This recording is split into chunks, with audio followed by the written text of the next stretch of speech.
ఏమి చేస్తున్నా మన సంఘములో కానీ మన ఇంటిలో కానీ అంటే మనం దేవుడిని ఏం చేయాలంటే మహిమపరచాలి. హల్లెలూయా, దేవుడిని మహిమపరచాలి. ఇప్పుడు దేవుడు తమ్ముడు బిడ్డలను దేవుడు ఇచ్చాడు, మంచి బిడ్డలను దేవుడు ఇచ్చాడు, పెద్ద కుమారుడు ఇచ్చాడు, చిన్న కుమారుడు ఇచ్చాడు. వాళ్ళకి ఎప్పుడు నేను చూసినా సరే ఆ ఒక వాట్సాప్లో చూసినప్పుడు వాళ్ళు ఎక్కడో అందరు పడుతూనే ఉంటుంది, ఆ గోళ పడుతూనే ఉంటుంది చిన్నప్పటి నుండి కూడా. హల్లెలూయా, కానీ వీళ్ళు చక్కటైన పెద్ద పాటగాళ్ళు అయిపోతారన్న. హల్లెలూయా, కనుక ఈ వయసులోనే ఇదైతే చక్కగా దేవుణ్ణి హల్లెలూయా చెప్పడం ఇవన్నీ కూడా నేను చూస్తుంటాను.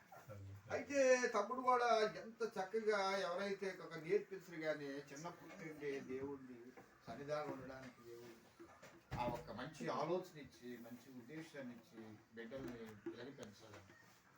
బాలు నడవలసిన బావులు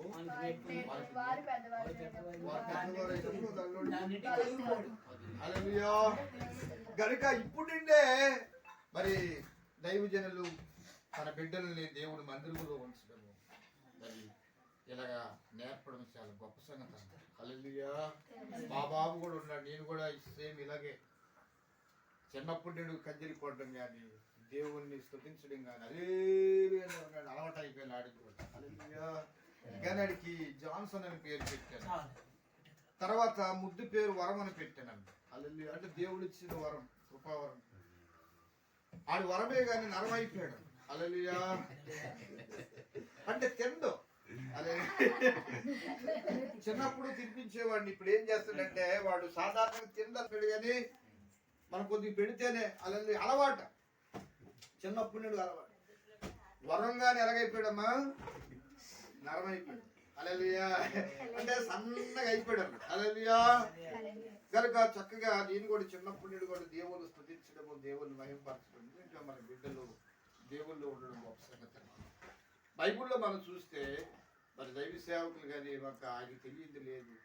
అన్న కూడా చూసినప్పుడు అన్న కూడా దేవుడి సన్నిధానంలో ఒక బిడ్డని అడిగిందన్న. హల్లెలూయా, నాకు ఒక బిడ్డని ఇమ్మందన్న. దేవుని సన్నిధానంలో గోజాడి, దేవుని సన్నిధానంలో గోజాడి ఆమె ఎంతో కన్నీటి ప్రార్థన చేసింది, దుఃఖక్రాంతురాలు అయిపోయింది. నాకు ఒక్క బిడ్డని ఇమ్మందన్న. హల్లెలూయా, నాకు ఒక బిడ్డని ఇస్తే ఆ బిడ్డని నీ సన్నిధానంలో ఉంచుతాను. హల్లెలూయా, నీకు ఇస్తాను ప్రభువా, నీ సేవకి ఇస్తాను, నాకు ఒక బిడ్డని దయచేయి, ఈ మందిరంలో ఉంచుతానని ఆమె గోజాడుతుంది. హల్లెలూయా, గోజాడుతుంది. చూడండి, ఈ లోకంలో చూస్తే డబ్బు ఉంటుంది, చాలా బిల్డింగ్లు ఉంటాయి, చాలా ధనం ఉంటుంది, కానీ వాళ్ళకి పిల్లలు ఉంటారు. హల్లెలూయా, పిల్లలు కలగలుగుతుంది సార్. మా ఊర్లో కూడా బార్వాలో చాలా ధనవంతుడు, అన్నీ ఉన్నాయి, పొలాలు ఉన్నాయి, కొబ్బరి తోటలు ఉన్నాయి, అన్నీ ఉన్నాయి, కానీ పిల్లలు లేరు. హల్లెలూయా, పిల్లలు లేరు. ఆ పిల్లలు లేరు కాబట్టి కుక్కలను పెంచుకుంటాడు ఆయన. హల్లెలూయా, కుక్కల్ని, పిల్లిల్ని, అమ్మా కుక్కల్ని, పిల్లిల్ని, ఆవుల్ని పెంచుకుంటాడు, కోడిని పెంచుకుంటాడు. హల్లెలూయా, అంటే అవే పిల్లలు అంటాడు, అవే పిల్లలు అంటాడు. హల్లెలూయా, కానీ చాలా పిస్తున్నారు కోర్టులోనే. హల్లెలూయా, సరే ఎంత విచిత్రం, ఏమి లేరంటే బిడ్డలు లేరన్నమాట, బిడ్డలు లేరు. చూసారా, వాళ్ళంతా బాధపడి ఉంటారు కొద్ది రోజులు, అయ్యా బిడ్డలు ఉంటే బాగుండేది, కానీ బిడ్డలు కలగలేదు. హల్లెలూయా, ఇలాగా చాలా సార్లు డబ్బు ఉండొచ్చు, ధనం ఉండొచ్చు, చదువు ఉండొచ్చు, బిల్డింగ్లు ఉండొచ్చు, అన్ని ఉండొచ్చు, కానీ కొన్నిసార్లు పిల్లలు ఉంటారు. హల్లెలూయా, మనం దేవునికి అడగలేము పిల్లలు ఎందుకు ఇవ్వలేదు.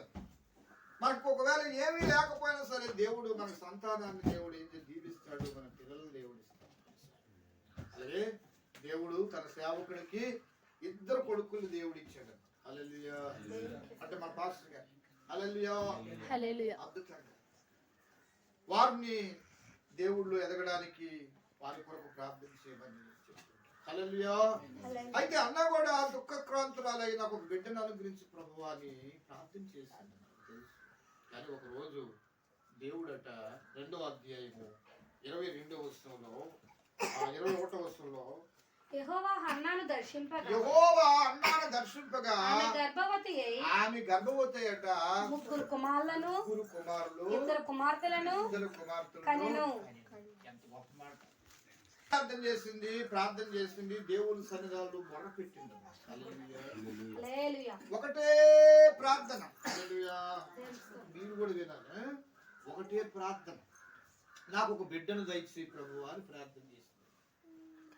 నాకు ఆ బిడ్డనిస్తే ఆ బిడ్డని నీ యొక్క సన్నిధిలో ఉంచుతానని దేవునికి ఇచ్చిన మాట దేవుడు ఏం చేశాడంటే దేవుడు ఆ మాటని విని దేవుడు ఆలకించి అన్నాన్ని దేవుడు దర్శించాడట. హల్లెలూయా! ఎంత చక్కటైన మాట చూడండి. అంటే దేవుడు అన్నాన్ని దర్శించాడు. దర్శించగానే ఒక బిడ్డను అడిగాడు. మీ అన్న ఒక బిడ్డను అడిగితే, ఒక కొడుకుని అడిగితే ఎంతమందిని ఇచ్చాడు దేవుడు? 5 బిడ్డలు ఇచ్చాడండి. ఎంత అద్భుతంగా చూశాడు. హల్లెలూయా! అంటే దేవుడు ప్రార్థన చేసిన వారిని దర్శిస్తాడు. ఆరాధిస్తున్నప్పుడు దేవుడు దర్శిస్తాడు. వాక్యం చదువుతున్నప్పుడు దేవుడు దర్శిస్తాడు. హల్లెలూయా! అంటే దేవుడితో నువ్వు సావాసం చేస్తున్నప్పుడు, దేవుళ్ళో నివసిస్తున్నప్పుడు, దేవుళ్ళో ముందుకు సాగుతున్నప్పుడు దేవుడట నిన్ను దర్శిస్తాడు. ఈరోజు దేవుడు దర్శించాలని ఎక్కడికెక్కడికో వెళ్ళిపోతున్నారు మనసులు. అక్కడికి వెళ్తున్నారు, ఎక్కడికి వెళ్తున్నారు, తిరుగుతూనే ఉంటున్నారు. హల్లెలూయా! మనకు ఒక క్రిస్మస్ పండుగ, లేకపోతే ఒక ఈస్టర్ పండుగ, గుడ్ ఫ్రైడే మనం చేసుకుంటాం. ఎన్ని పండుగలు చేస్తారో చాలా మంది. ఈ డబ్బులన్నీ కూడా పండుగలకి అయిపోతుంటాయి. ఆ పండగ, పెద్ద పండుగ, చిన్న పండుగ, ఈ పండుగ అంతా అప్పుల పాలై తిప్పలు పడుతుంటారు చాలా మంది. హల్లెలూయా! మనమే సంవత్సరం ఒక పండుగ మనం చేసుకో అంటే ఏంటి? దేవుడు దర్శించాలి ఈ పండుగ చేస్తే, ఈ యొక్క ఇది చేస్తే, అది చేస్తే. ఎవ్వరు కూడా ఈ లోకంలో ఏ దేవత కూడా ఎవరిని కూడా దర్శించలేదు. హల్లెలూయా! అయితే యేసు ప్రభువు ప్రార్థన చేస్తే యేసు ప్రభువు కనపరిస్తే దేవుడు దర్శిస్తాడు. అన్న కూడా ఏం చేసిందంటే తన మందిరంలోకి వెళ్ళి కన్నీటి ప్రార్థన చేసి దుఃఖక్రాంతురాలు అయిపోయి దేవా అని ప్రార్థన చేయగానే దేవుడు దర్శించాడు. దర్శిస్తే ఏమైందంటే 5 బిడ్డలట, 3 కొడుకులు, 2 కుమార్తెలు పుట్టారు. ఎంత గొప్ప సంగతి చూసారా? అయితే దేవుడికి ఒక్కడిని అడిగింది. ఒక్కడిని అడిగి ఆ బిడ్డను ఏం చేస్తుంటే దేవుడికి ఇస్తానంటే దేవుడు అట 5 దేవుడు ఇచ్చాడు. హల్లెలూయా! ఈరోజు నీవు కూడా, మనం 3 ఉన్నాం, 4 ఉన్నాం, 5 ఉన్నాం కదా. మనం దేవుణ్ణి అడిగినప్పుడు ఖచ్చితంగా ఎచ్చటైతే 2, 3 కూడుకొని ఆయన నామాన్ని గణపరుస్తారో వారి మధ్య దేవుడు ఉంటాడట. దేవుడు వారిని దర్శిస్తాడు. చాలా మందికి తెలియదు. అయ్యా నేను దేవుని సన్నిధానంకి వస్తే దేవుడు దర్శిస్తాడని, దేవుడిని ఆరాధిస్తే దేవుడు దర్శిస్తాడని, ఇలాంటి కూటమి పెడితే దేవుడు దర్శిస్తాడని కొన్నిసార్లు ఈ లోకంలో ప్రజలకు తెలియదు. రోజు తమ్ముడు కుటుంబాన్ని దేవుడు దర్శించాలి. సియోన్ రాజుని దేవుడు దర్శించాలి. కుటుంబాన్ని దేవుడు దర్శించాలి. దేవుడు ఆశీర్వదించాలి. ఖచ్చితంగా మనం ప్రార్థన చేసినప్పుడు దేవుడు దర్శిస్తాడు. అయితే అన్నాన్ని దర్శించగానే దేవుడు బిడ్డలను దేవుడు ఇచ్చాడు అనమాట. హల్లెలూయా! దేవుడు మనల్ని దర్శించాలని మనం కోరుకోవాలి. దేవుడు నాతో మాట్లాడాలని మనం కోరుకోవాలి. హల్లెలూయా! అయితేనంట దేవుడు దర్శించేసరికి బిడ్డలను దేవుడు ఇచ్చాడు. మనం త్వరగా మనం ముందుకెళ్తే మన టైం 10 నిమిషాలు కాబట్టి 2వ అధ్యాయము ఆ ఒక 26వ వచనంలో ఒక మాట ఉంది. బాలుడగు సమూయేలు ఎదుగుచు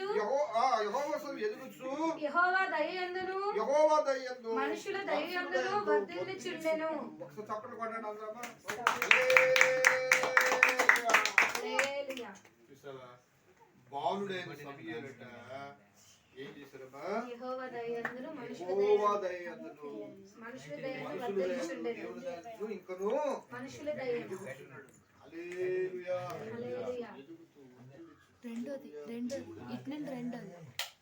ఇప్పుడు ఎవరి దయ ఉండాలంటే మనుషుల దయ. దైవజనుడికి బాగా తెలుసు, దైవ సేవకుడికి తెలుసు. అంటే మనుషులు దయ ఉండాలి. హల్లెలూయా! దేవుని దయ ఉండాలి.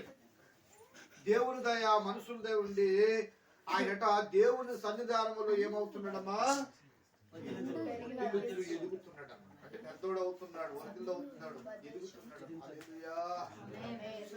విచిత్రం అంటే సమూయేలు ఆ బాలుడట దేవుని సన్నిధానం ఎదుగుతున్నాడు, వర్ధిల్లుచున్నాడు. హల్లెలూయా! అది దేవుడి దయ మనకు కావాలి. దేవుని దయ మనకు కావాలని ఈ మనుషుల దయ మనకు దేవుని దయ కూడా కావాలి. మనుషుడు ఎలాంటి మనకు అనవసరం. మనుషుడు ఎన్నున్నా పర్లేదు కానీ నీ దయ, నా దేవుడి దయ నాకు కావాలి. దేవుడు నన్ను దర్శించేవాడు దేవుడు దయ కావాలి, మనుషులు దయ కాకుండా, మనుషులు దయ కాకుండా దేవుడు దయ కావాలి. చూసారండి, దేవుడట మనల్ని దర్శించేవాడు. ఈ బిడ్డకి దేవుడు దయ ఉండాలని,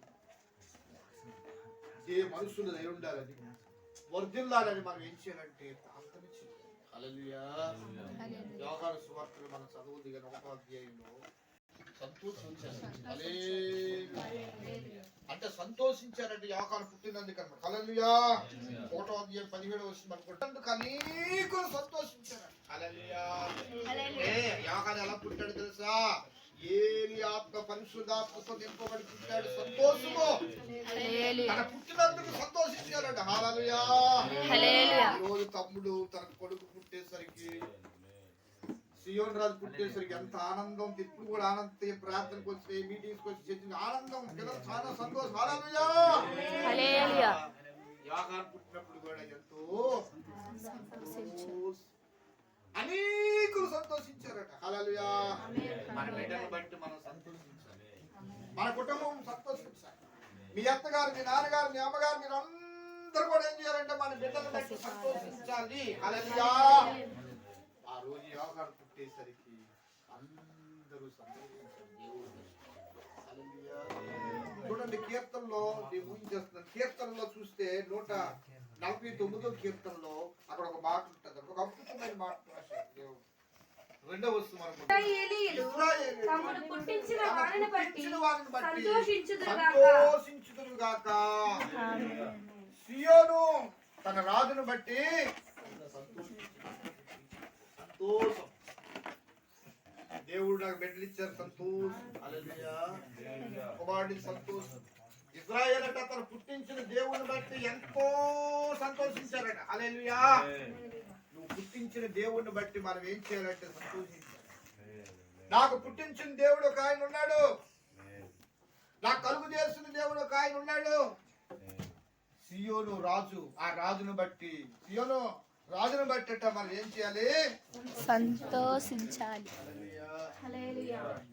ఇక్కడట 100 మంది ఉన్నట్టు నేను ఫీల్ అవుతున్నాను. హల్లెలూయా. వారిలో ఒంటరైన వాడు ఎంతమంది? 1000 మంది. హల్లెలూయా. 2-3 కాదు, 1000 మంది. హల్లెలూయా. హల్లెలూయా.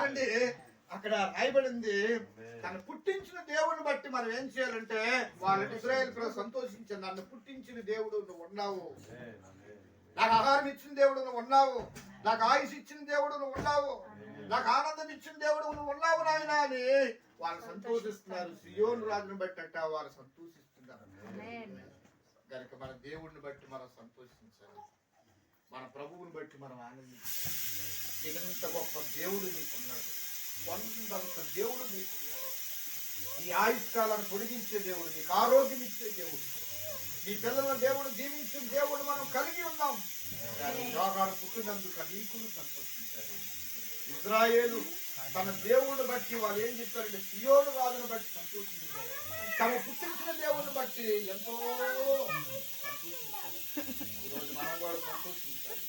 ఈరోజు మనం కూడా ఏం చేయాలి? దేవుడి సన్నిధానంలో మనం ఏం చేయాలి? ఆనందించాలి. కానీ దేవుడు అన్నాన్ని ఏం చేశాడమ్మా? దర్శిస్తే ఏమైంది?